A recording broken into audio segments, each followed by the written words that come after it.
on a special panic. When my daughter comes to me and I say, hey, go clean your room, she knows better. She's not going to come back a couple hours later and say, hey, Dad, I memorized what you said to me. You said, go clean your room.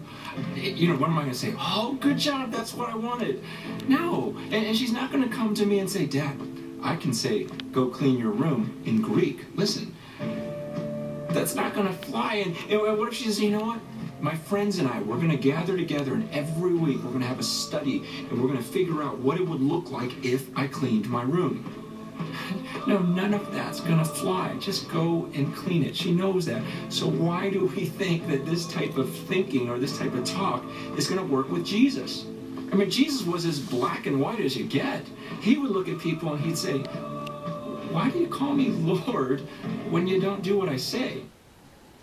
Well, we're going to ask Francis's 12-year-old daughter, Mercy, just what it was like.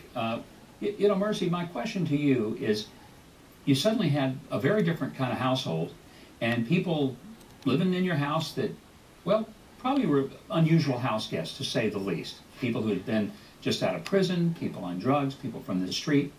How did you handle that, and what was your first thought when these folks were coming in?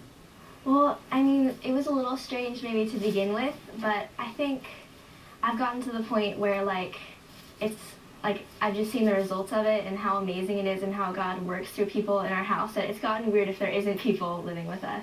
So. Now, have you ever been afraid? Not really. I mean, I've been afraid of some of the people that lived in my house, and they're all my own kids. So I'm just curious, but these were people you'd never met, and Dad would bring somebody home and said, here, he's going to live with us a while, or she's going to live with us a while. And that didn't bother you? It took a while to get used to them, but I mean, I started, like, when you have someone living with you all the time, you learn to love them, even if they're not people that you're used to seeing or are a little bit different. And did you learn how to clean your room? No. Okay, I just want to clear that up. See, Francis, I was worried that maybe your kids were perfect. No, far from that. Do you feel like that a lot of Christians in America are missing what it means to follow Jesus? Yeah, I feel like they're missing out. They're missing out on the blessings that if you would just let go of some of this. But yeah, I do think that a lot of people who call themselves Christians don't quite understand what it means to follow Jesus.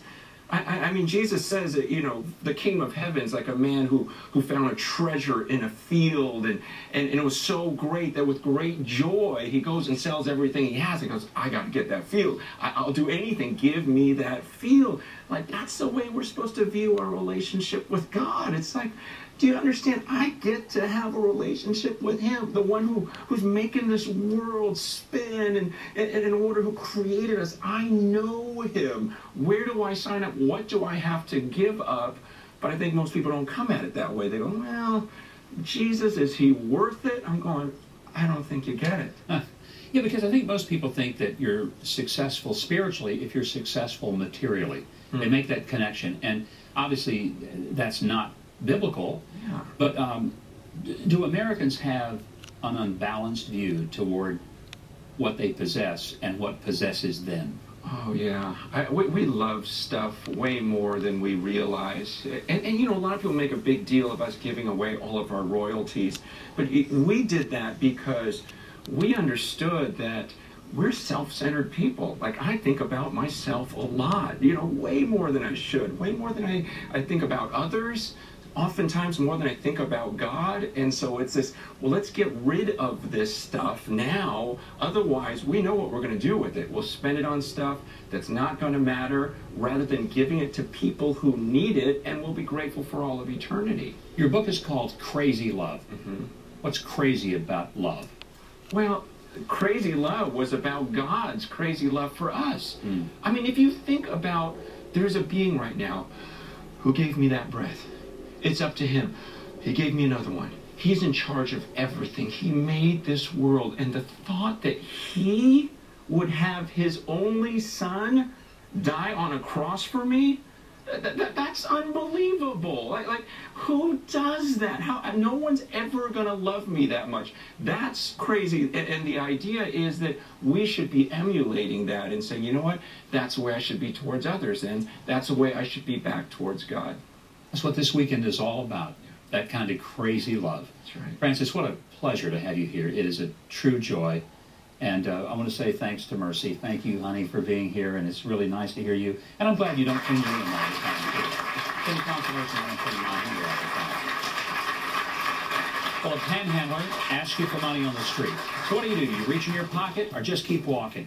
Coming up, the man who was that panhandler and the woman who made a choice that changed both of their lives forever. That's next.